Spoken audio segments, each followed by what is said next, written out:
Bom dia, boa tarde, boa noite, seja muito bem-vindo ao meu canal. Meu nome é Neuraci, mas você pode me chamar de Neura.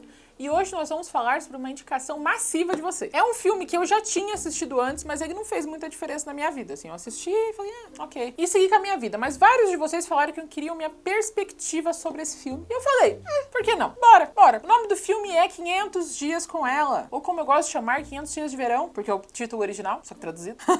Os caras legais, que não são tão legais assim. Os caras que reclamam da friendzone. Mas eu fui assistindo o filme e eu fui percebendo muitos comportamentos que eu já tive na minha juventude, na minha adolescência, e eu pensei, vai ser muito hipócrita da minha parte falar mal dos caras, sendo que eu fiz coisas parecidas. Então hoje a gente vai falar sobre expectativas e como as expectativas podem ser o que está desgraçando a sua cabeça agora. Você quer saber se as suas expectativas estão desgraçando a sua cabeça agora? Fica por aqui.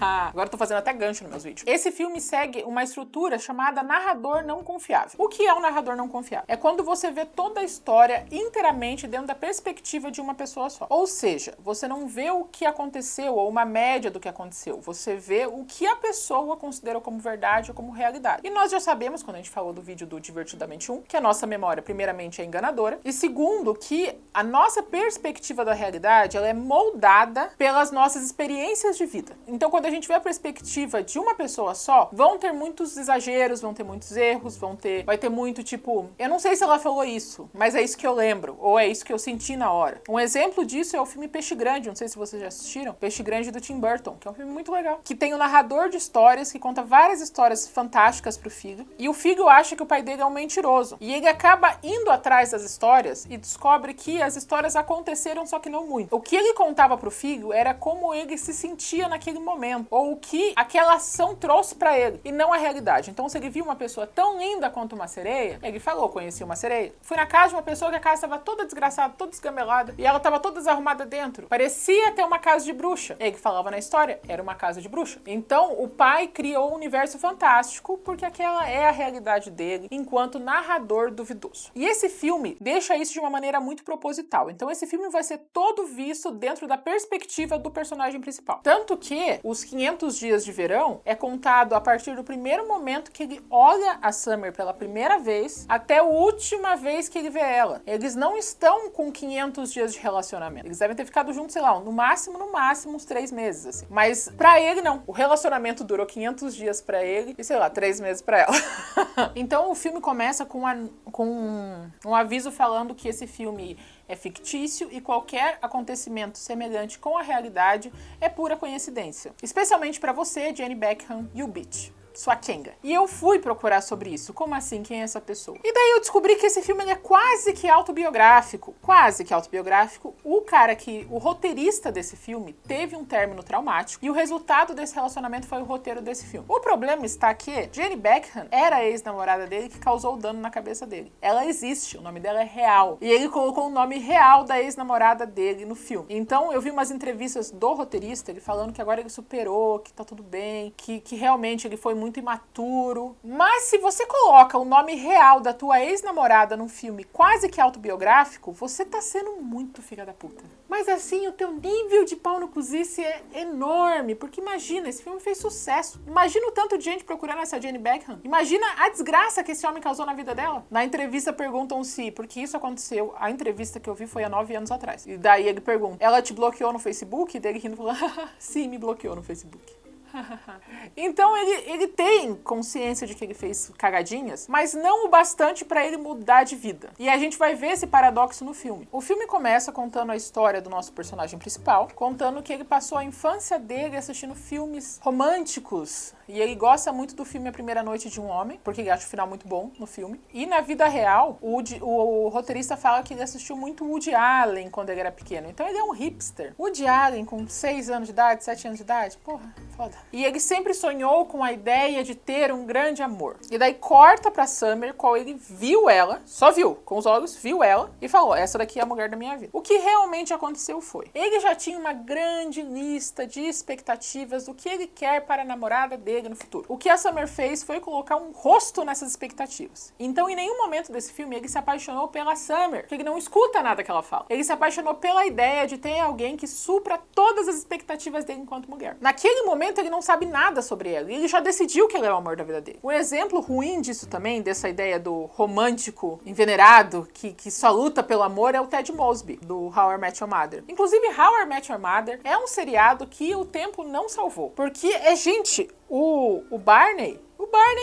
ele tinha que estar preso. Ele passa 10 temporadas, 9 temporadas, que depois ele namora com a Robin, arranjando maneiras de enganar mulheres para levar elas pra cama. Enganado, mentiras grandes. Esse era o arco dele. Ser um grande filho da puta com mulheres. E o Ted Mosby era também. Ai, o romântico apaixonado. Nossa, eu só quero um amor, eu só quero casar, eu só quero ser feliz. Só que em nenhum momento ele parou para conhecer as mulheres. Ele pegava uma, não servia e largava. Pegava outra, não tinha uma coisa que ele gostava, ele largava. Ele não tratava as mulheres como pessoas, mas sim como pecinhas que precisam encaixar no sonho perfeito dele. O que eu também não vi quando assisti, tá, gente? Não era uma pessoa tão esclarecida, achava super bonitinho. Mas agora revendo foi isso, ele tratou mal várias mulheres, porque elas não supriam a necessidade das expectativas inventadas na cabeça dele. Esse filme, ele acontece de maneira não linear. O que quer dizer o quê? Que ao mesmo tempo que a gente vê o começo, a gente vê o meio, a gente vê o fim. Então a gente consegue contrastar bem o começo do relacionamento, que ele tá todo apaixonado, e depois que o relacionamento terminou, que ele tá todo desgraçado da cabeça. Então, ao mesmo tempo que mostra ele na casa dele, quebrando prato, e chega a irmã mais nova dele, que é a única voz da razão desse filme inteiro. Ele tem dois amigos não servem pra nada, eles são péssimos seres humanos. A irmãzinha dele dá um copo de vodka pra ele e fala: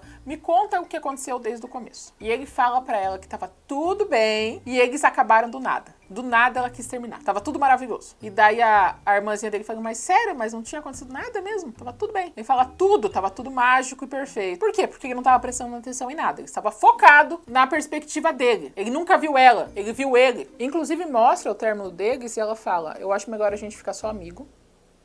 E ele fala: por quê? E daí ela fala: porque a gente só briga. E ele fala: claro que não! Você tá louca? Ele começa a brigar pra avisar que ele não briga, porque ele não escuta nada que ela fala. Nada.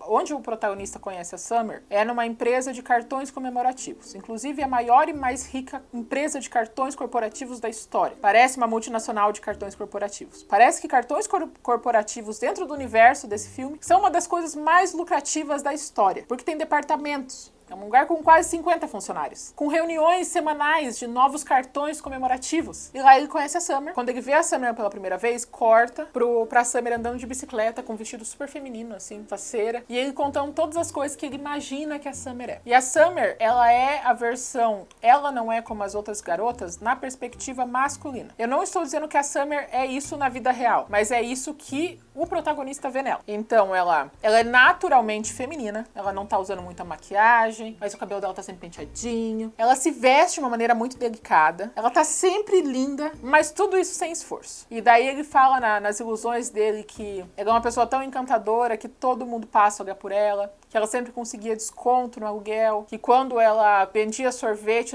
num quiosque, o faturamento triplicou porque todos os homens queriam ela, porque ela é tão única, ela é tão especial. Inclusive, o plano era ser o mais parecido que eu consigo ser com a Summer, sem mudar completamente meu DNA, já que ela é uma mulher branca do olho azul. A única coisa que eu consegui foi o cabelo e a roupinha de senhora, qual eu peguei da minha mãe. Daí um dia, ele tá chegando do trabalho, a Summer entra no elevador com ele e ele tá ouvindo uma banda que ele ama, que é o The Smiths. E ela puxa assunto com ele e fala: nossa, você gosta dessa banda? Eu também gosto dessa banda. Ele fala: sim, eu gosto dessa banda, nós gostamos dessa banda. Eles cantam por 30 segundos juntos e ela sai do elevador e ele olha pra ela e pensa: ela é a única mulher que presta no mundo. Ele olha pra ela tipo: o universo inteiro conspirou pra essa mulher existir e completar a minha vida. Meu Deus do céu, eu estou completamente apaixonado por ela. Mas o que ele sabe sobre ela na prática? Nada. Ele só sabe que ela gosta de Smiths. Só que daí nessa hora foi quando eu comecei a me sentir pessoalmente ofendida. Porque eu tinha mais, agora eu tenho menos, mas ainda tenho essa coisa de que, tipo, se ele gosta dessa série que pouca gente assistiu, ou pouca gente conhece, que nem eu, então ele foi feito pra mim. Não é verdade. Eu já conheci um rapaz que ele gostava de Futurama, e daí eu me encantei por ele e ignorei todo o resto, porque ele gostava de Futurama. Se você ver, eu tenho Futurama aqui, que é um dos meus desenhos preferidos da história. Eu amo Futurama. É o meu desenho de conforto. Quando eu tô triste, eu vou assistir Futurama. Mas ele não. Era a única qualidade dele mesmo, essa, Futurama. E daí eu conheci um britânico que gostava de Doctor Who. E daí eu falei: nossa, um britânico com sotaque que gosta de Doctor Who. É isso que eu precisava pra minha vida. E ele era um babá. Péssima pessoa. Não deu boa. De jeito nenhum.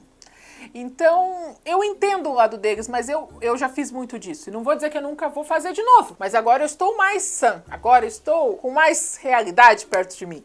Então, eu sei que a pessoa pode ser legal e não gostar de ficção que nem eu gosto. De uma maneira preocupante, inclusive. Eu deveria gostar menos de ficção. Então, naquela hora foi quando eu falei pra vocês, não tem como eu falar desse cara, sendo que eu faria uma coisa parecida. Se um cara me visse com uma camiseta de algum... Tipo, eu tenho uma camiseta do Guia do Mochileiro das Galáxias. Eu tenho duas, na verdade. E se um cara bonito parasse e falar, o Guia do Mochileiro, eu ia ficar encantada? Provavelmente. Eu ia me apaixonar? Um pouco. Nessa parte, eu sou meio que tô com ele, assim. Mas eu sei que não é certo. Eu sei que... Tanto que a irmã dele fala depois. Ela fala assim, não é porque ela tem os mesmos gostos bizarros que você que ela é a mulher da sua vida. Ter gosto não significa nada. O que ela tá certa. Mas eu não posso dar o meu testemunho pra vocês, porque na prática, eu faço um pouco. Mas ela tá certa. Você não pode achar que a pessoa é perfeita pra você só porque ela gosta dessa única banda muito famosa junto com você. Mas pra ele isso não é um problema. Daí ele tá conversando com um amigo dele e contando como ele está completamente apaixonado por ela. Como a vida dele é melhor, como ele acorda sorrindo e como ela faz a vida dele valer a pena. Só que detalhe, ele nunca conversou com ela. Não. Teve o dia dos Smiths, que ela puxou o assunto com ele. E depois disso ele apenas olha pra ela de longe com o olhar de mulher da minha vida. Mas ele não fala com ela, de jeito nenhum. E os amigos que sabem que ele já é assim começam a ficar preocupados. Tanto que eu acho que 1 ou 2 dias depois disso, ele tá conversando com uns 2 amigos lixo dele e ele fala, não vai dar certo. Não vai dar certo esse relacionamento. Ela não dá moral pra mim, ela é muita areia pro meu caminhãozinho, não tem como. E daí os amigos falam, mas você chamou ela pra sair? Ele fala, não, mas eu fiz a minha parte. Qual que foi a parte dele? Ele deu oi pra ela no elevador, perguntou como é que foi o final de semana, ela falou, o final de semana foi bom. E ele entendeu que esse bom significa que ela tava pegando um cara no final de semana. E ele já ficou magoado com ela, por ela ter falado, foi bom. Depois disso, ela tá falando, quem aí quer alguma coisa do... Quem aí quer alguma coisa do estoque? Eu tô indo buscar. E ela olha pra ela e fala, você sabe o que eu quero? E ela olha pra ele, tipo, o quê? E ele fala, tinta para impressora.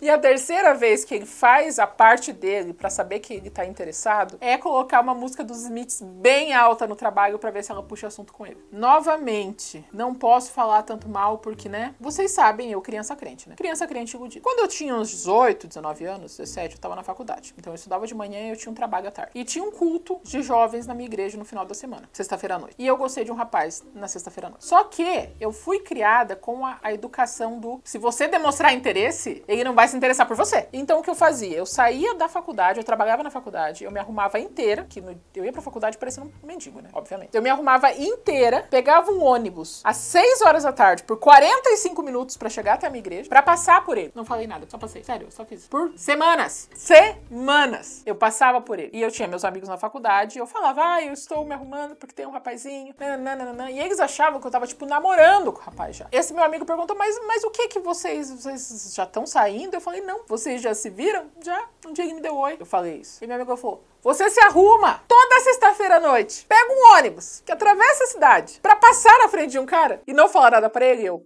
sim. Eu não faço mais isso agora, tá, gente? Tá, até porque eu não saio mais de casa. Mas eu entendo isso de o destino vai... Eu fiz a minha parte e a minha parte ninguém sabe qual é.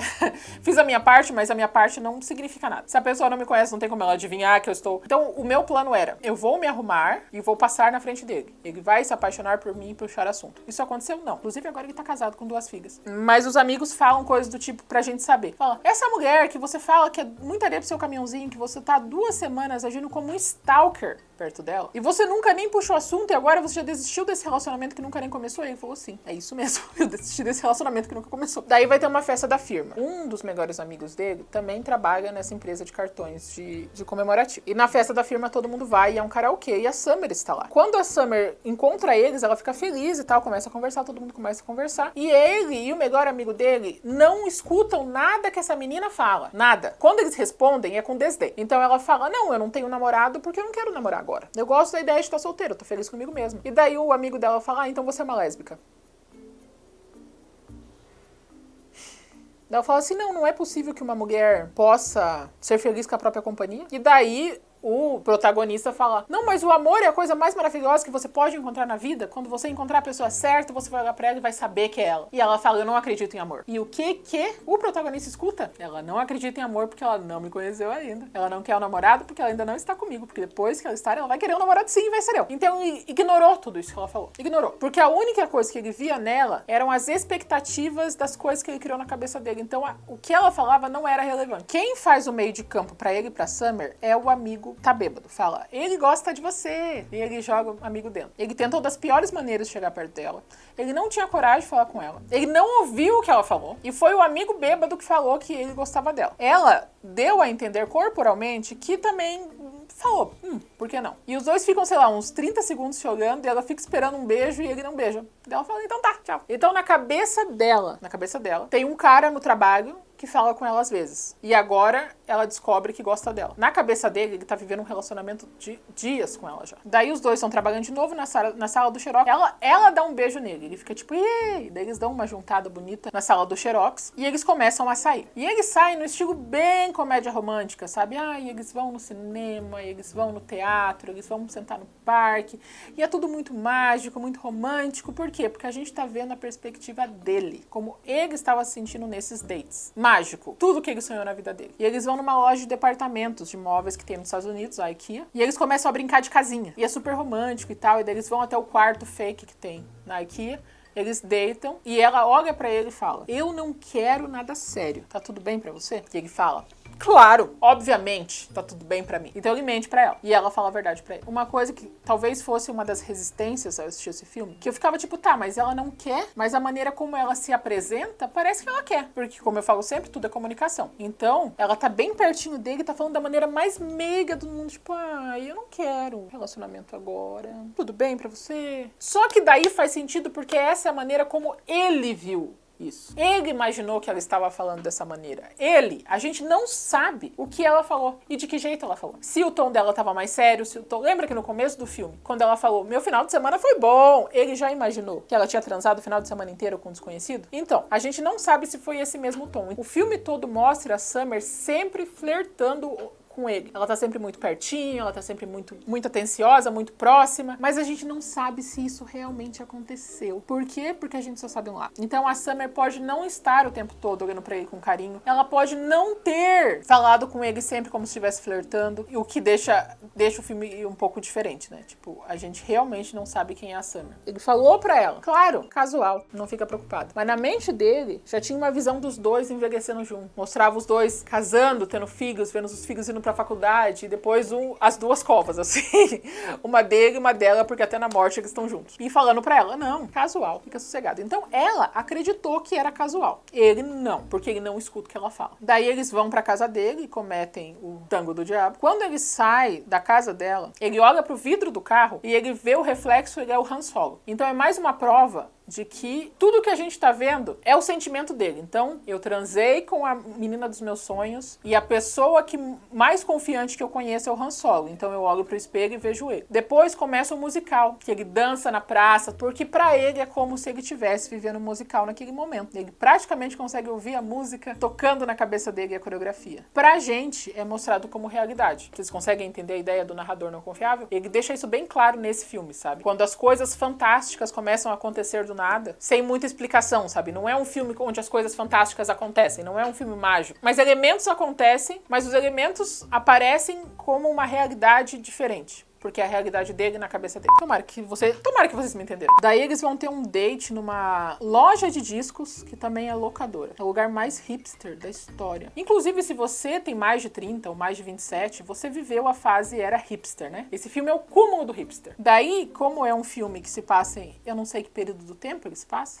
há 9 anos atrás, tá? Foi de 2009, 2009 tinha locadora. Eles entram numa salinha que tinha nas locadoras, que era uma salinha adulta. E eles alugam um filme e vão assistir. Então, na cabeça dele, a Summer é perfeitamente natural, delicadamente feminina, mas tem atitude, porque ela foi lá e beijou ele. Gosta de pornografia, gosta tanto que ela aceita alugar um filme pros dois assistirem e ainda pergunta se ele não quer testar tal posição que tá no filme. E ela também ama ouvir ele falando sobre arquitetura. Por quê? Porque ele estudou arquitetura. Mas, segundo ele, a vida não deu muito certo e virou redator de cartões comemorativos na maior empresa do mundo de cartões comemorativos, né? Porque dinheiro eles têm milhares lá. Todas as cenas que a gente vê deles conversando é tipo ele conversando sobre as coisas que ele gosta. Por arquitetura, ele fala muito de arquitetura, vão ver prédio. E a gente não sabe se ela realmente tem paciência pra esse papo de horas sobre prédio. Ela falou, eu não entendo nada de arquitetura. Mais um motivo pra gente ver que ele nunca ouviu o que ela falou, porque tudo na conversa é sobre ele. Tanto que uma hora ele tá na casa dela e eles começam a conversar e ela começa a contar os sonhos dela, dela, os segredos dela. E ele não escuta nada. Porque enquanto ela tá falando, o narrador tá conversando com ele na cabeça dele, falando, nossa, como eu sou sortudo. Ela tá me contando agora um segredo. Nossa, será que outros caras já chegaram nesse ponto? Nossa, que legal pra mim. Então, quando ela decide falar sobre ela mesmo, ele não escuta. Ele não presta atenção no que ela tá falando. E assim, eles estão saindo faz um tempo. Ele tá muito incomodado pelo fato de eles não serem namorado e namorada. Ele quer ser namorado e namorada. Ele conversa com os amigos dele, falam que ele tem que perguntar pra ela se eles são namorado ou namorado. Sendo que ele já sabe a resposta, né? Ela falou que não queria namoro. Ele vai conversar com a irmã dele, que é a voz da sabedoria, e a irmã dele fala, você tem que perguntar pra ela. Quando ele pergunta pra ela pergunta, o que a gente é? E ela fala, a gente, não sei, a gente tá feliz junto. Tá feliz junto? Ele fala, tô, e ignora o assunto. E eles vão pra um bar. Chegando no bar, ele tá falando alguma coisa, mas ele tá falando como as mulheres de antigamente eram melhores. Um cara super babaca chega do lado dela, fala, eu nunca te vi por aqui, toma aqui meu número. Ela olha pro cara e fala, não quero, muito obrigada. E o protagonista tá aqui do lado, né? Fala, não, mas você é tão linda, me dá uma chance. Ela, não tenho interesse, você pode voltar pro seu lugar. Ela falou firme, ela falou sério. E daí ele olha pro protagonista e fala, você tá com esse cara? Você vai me trocar por esse cara? Isso aqui é seu namorado? E ela não fala nada. Ela fica em silêncio esperando o homem sair. Eu, como mulher, entendo o lado dela porque é o que eu faria também. O protagonista fica muito bravo, não com o que aconteceu, tipo, dela conversar com o cara, do cara tá sendo babaca. Ele fica bravo dela não falar que os dois estão juntos. Ele fica bravo com isso. E ele dá um soco no cara. E os dois brigam. Porque a Summer precisava ser defendida? Não. Porque o ego do protagonista já estava ferido por causa disso. E ele arranjou uma maneira de descontar. Porque é só na hora que ele fala, eu não acredito que esse é seu namorado, e a Summer não responde falando ele é ou ele não é, que deixou ele bravo, e foi nessa hora que ele bateu. Chegando na casa da Summer, ela tá puta, ela falando, você não precisava ter feito isso, eu sei me defender sozinha, e fique sabendo que nós dois somos apenas amigos. E daí ele responde pra ela, amigos não dormem juntos, amigos não dançam juntos, amigos não se beijam, a gente não é amigo. E ela fala, eu gosto de você. Enfim, ela só fala isso. E ele fica muito bravo, que era um dos princípios do cara legal, né? A ideia do cara legal é que ele é super legal até ele te pegar, ou até você não demonstrar mais interesse por ele. Ele vira um grandíssimo filho da puta a partir do momento que ele vê que ele não vai conseguir te pegar. É o cara que fala, nossa, as mulheres só gostam de cara que não presta. Quando encontram um cara legal que nem eu, elas não gostam.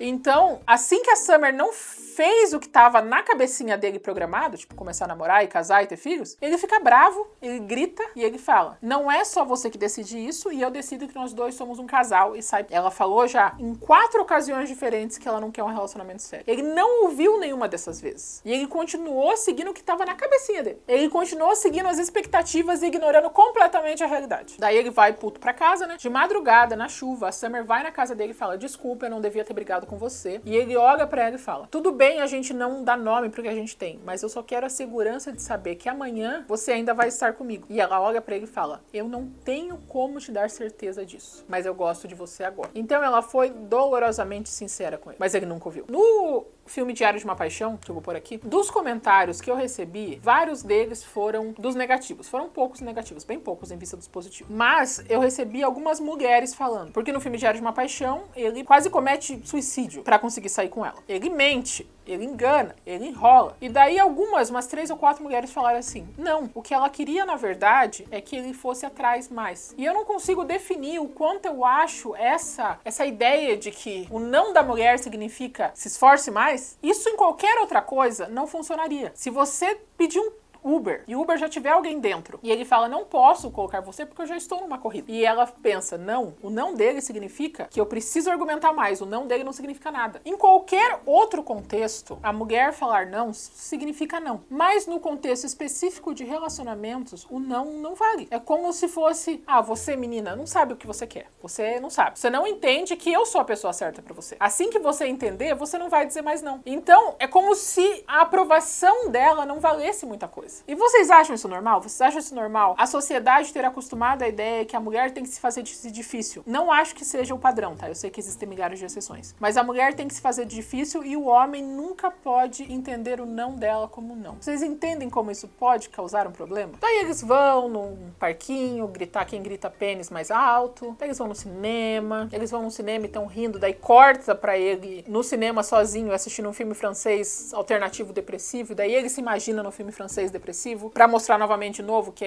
esse filme é todo um fruto da imaginação dele, não tem nada a ver com a realidade. Daí mostra ele conversando com o chefe, e o chefe dele falando que ele não tem dado o melhor do trabalho dele, que a inspiração dele tá ruim, porque ele escreveu um cartão comemorativo dizendo: rosas são vermelhas, violetas são azuis, vai se foder, sua vadia. Tipo, o resto do trabalho dele foi totalmente baseado em inspiração e sentimentos. Por 5 anos ele tá trabalhando numa empresa de cartões comemorativos, que são a coisa mais clichê da história, e ele sempre foi super inspirado. Agora, ele não só perdeu a inspiração, como ele tá disposto a perder o emprego pra escrever vai se foder. Esse homem é problema.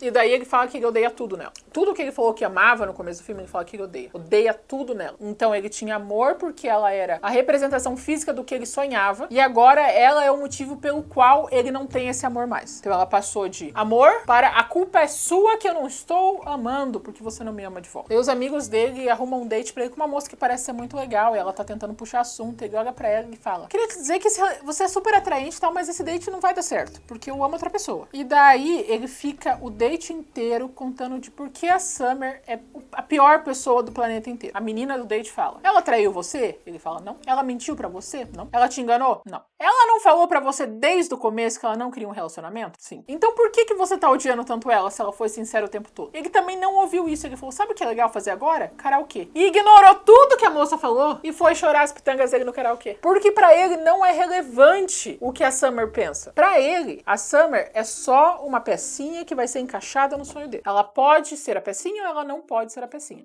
Ele fala: as únicas coisas que eu consigo imaginar que ela é, ou ela é uma vilã de conto de fada, ou ela é um robô sem nenhum sentimento. Não tem outra terceira versão. Ela só servia pra suprir a necessidade dele. Agora que ela não faz isso, ela é uma quenga. Ela é uma vadia. E por que eu falo que esse filme é sobre expectativas? As expectativas são boas, em parte, porque as expectativas não dão esperança. As expectativas não fazem a gente se organizar para as coisas. No evento eu espero que tenha tantas pessoas, então eu vou me organizar para isso. As expectativas têm o seu lugar, sim. Mas o problema de viver unicamente pela lente das suas expectativas é que você vai se frustrar o tempo todo. Não existe nada nesse mundo que consiga alcançar exatamente as suas expectativas. Porque não tem como ninguém entrar na sua cabecinha, pegar tudo que você quer e transformar isso na realidade. Isso vale pra tudo, gente.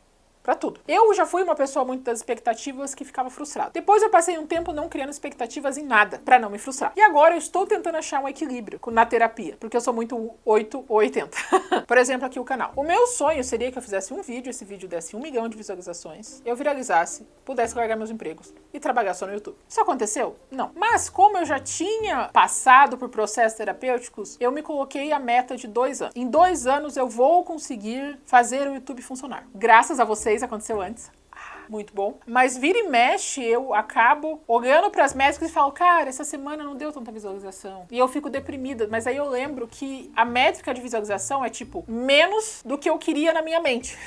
E daí eu vejo que não faz o menor sentido. Porque se você olhar o meu canal como um geral, ele tá crescendo muito bonitinho. Muito bonitinho, tá maravilhoso. Mas se eu pegar as minhas expectativas de sonho de viralizar da noite pro dia, não tá dando certo. Se você entra, por exemplo, numa faculdade de música, é possível você trabalhar, se sustentar com música? É, totalmente possível. Mas pode demorar mais do que alguém que faz, por exemplo, medicina. E você tem que ter essa noção na sua cabeça. Se você vai pra faculdade de música achando que você vai entrar no The Voice, o The Voice vai lançar um CD, vai vencer o The Voice, vai lançar um CD e você vai ter o sucesso mundial, quando as coisas começam a dar errado, você só fica triste, porque a realidade não condiz com aquilo que você esperava. Mesma coisa, talvez, do estudante de medicina, porque o estudante de medicina, ele pode ter que estudar vários anos para conseguir passar para entrar na faculdade. Se ele for com a certeza de que ele vai passar no primeiro ano, ele vai se frustrar e vai se desanimar, porque a realidade do que você quer que aconteça na sua cabeça.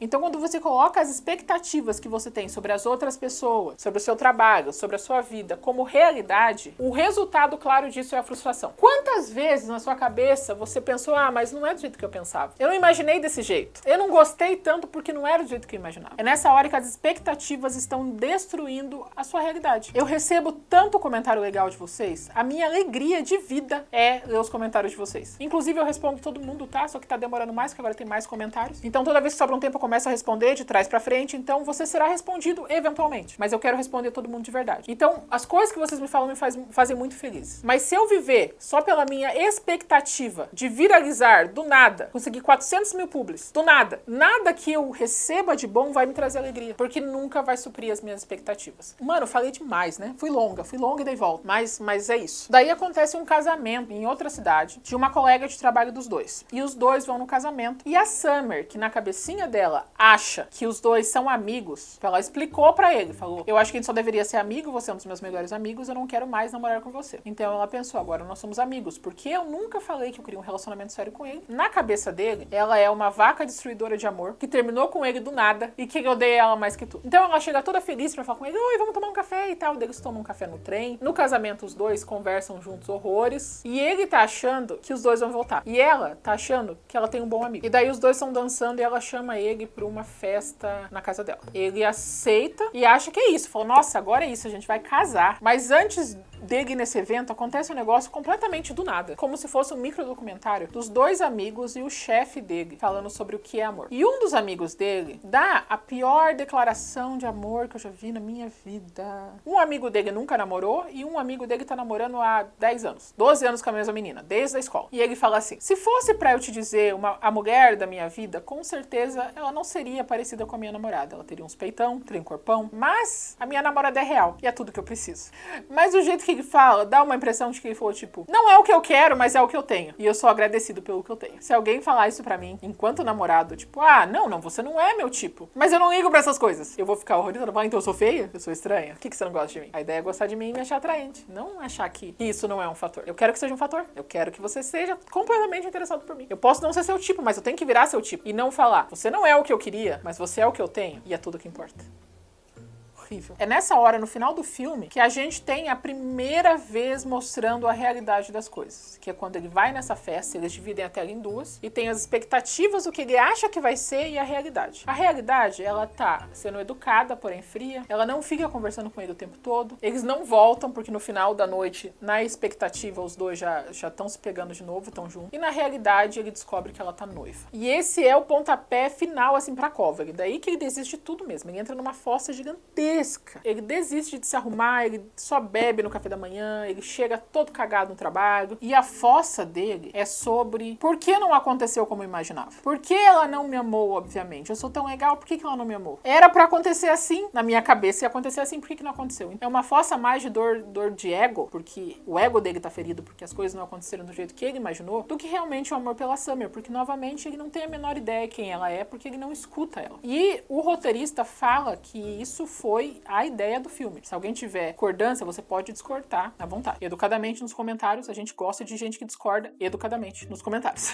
Mas o roteirista fala, a ideia é que a gente não soubesse nada sobre a Summer mesmo. A ideia é que mostrasse uma perspectiva egoísta de um rapazinho mimado que ainda não aprendeu a lidar com frustrações. Não tem nada a ver com ela, tem a ver só com ele. Daí ele mete o louco na reunião de trabalho, pede demissão, fala que a vida não é desse jeito, e ele vai conversar com a irmã mais nova dele, que é a voz da razão, né? E daí ele tá desenhando. E ela fala, ai, que bom, você voltou a desenhar. E ele daí mostra o desenho, é a Summer com uma faca. E ele morto atrás, porque a Summer matou ele. E daí a irmã dele fala que ela nunca achou que a Summer fosse a pessoa dele. Que ele vai encontrar outras pessoas, que ele precisa seguir em frente. E quando a irmã dele começa a aconselhar, ele começa a relembrar todas as vezes as últimas vezes que eles saíram juntos. E as últimas vezes que eles saíram juntos, a Summer realmente não estava mais no relacionamento, ela só estava lá por estar. E ele não viu nada disso porque a única coisa que ele via eram as ilusões dele. E ele percebe isso naquele momento, no final do filme, de que as coisas não eram vistas daquele jeito. E conforme a irmãzinha do protagonista fala, tem uma frase que eu aprendi no TikTok, que é uma daquelas coisas que você desgraça a cabeça do nada, você tá tipo vendo...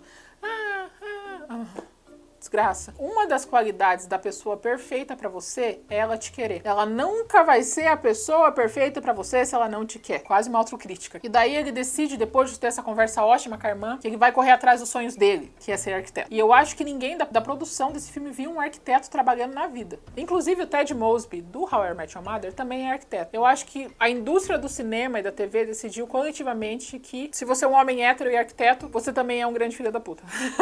A produção nunca deve ter visto um arquiteto na vida dele. Porque ele vai ler livros sobre arquitetura, ele tá tipo na biblioteca lendo livros sobre arquitetura, e mostra ele desenhando o prédio que já tá construído na frente dele. Tipo, ele tá copiando um prédio. Então mostra ele literalmente com um caderninho na sacada desenhando um prédio que já foi construído. Faz sentido. E daí ele lista várias empresas de arquitetura pra ele mandar o portfólio dele, que eu acho que são de prédios que já existem, e nenhum deles aceita, tá? Ele vai indo de um em um, até porque esse arquiteto com 5 anos de experiência escrevendo cartão comemorativo, difícil conseguir um emprego assim, né? E daí ele tá todo de terninho e gravata, indo pra uma entrevista de emprego. Eu esqueci de falar antes, mas ele também tem um lugar especial onde ele vai pra pensar sozinho, que ele levou a Summer, e ele foi lá pra sentar e pensar sozinho antes da entrevista, e a Summer chega e eles conversam, e ela já está casada. E ele pergunta, como que uma menina que não queria relacionamentos agora já tá casada? Ela fala, eu não sei. A única coisa que eu lembrava era você me falando que na hora que você encontrasse a pessoa certa, você saberia. E de repente tudo fez sentido. E daí veio uma facada. Ah, doeu em mim. Daí o que fez sentido? E ela responde, eu senti com ele tudo que eu não sentia com você. Ele foi um babaca com ela, sim, mas... Ai, que frase difícil. E daí explica que o amor é de verdade, só não com ela. E que ele vai encontrar uma pessoa especial. Só que ela não era essa pessoa especial. E o filme não deixa claro se ele entendeu o que ela falou. Porque o que a gente sabe é que ele não escuta nada que nenhuma mulher fala durante o filme inteiro. Mas ele chega nessa entrevista e ele encontra uma outra mulher, o nome dela é Autônomo, entenderam? E ela parece super interessada e ela parece flertando com ele. Mas agora a gente fica em dúvida. Será que ela estava flertando com ele mesmo ou ele estava vendo um flerte onde não tinha? Não sabemos, não sabemos. E daí eles conversam um pouco, ela fala que já viu ele no parque e tal, e ele fala que nunca viu ela. Quando ele vai entrar na entrevista, ele volta e pede o telefone dela. E ela dá o telefone pra eles saírem logo depois da entrevista de emprego dos dois. Esse final pode ser visto de duas maneiras e essa maneira vai depender do seu estado de espírito atual. Porque eu vi pessoas falando que o filme mudou de perspectiva conforme ele foi envelhecendo. Assisti a primeira vez com 21, tô assistindo agora com 29. No primeiro vez eu concordei com ele, agora eu tô concordando com ela, sabe? Então muda. Mas o filme acaba com ele dando uma piscadinha pra câmera do tipo, agora vai dar boa, agora vai dar boa. E você pode sair desse filme pensando, ah, que bom que o amor ainda existe. Talvez essa seja a menina especial que ele estava procurando. Ou você pode estar um pouco mais cínico e pensar, ele não aprendeu nada. Qual dessas duas perspectivas de final você prefere? Ele continua não ouvindo ninguém ou o amor ainda existe, é uma gêmea indiferente do que aconteça? Conta pra mim nos comentários. Deu pra aprender muita coisa? Deu pra você pensar quanto as suas expectativas estão estragando a sua realidade? Conta pra mim nos comentários. Não se esqueça de curtir esse vídeo, me mostrar pra alguém e a gente se vê na próxima semana ou a qualquer momento.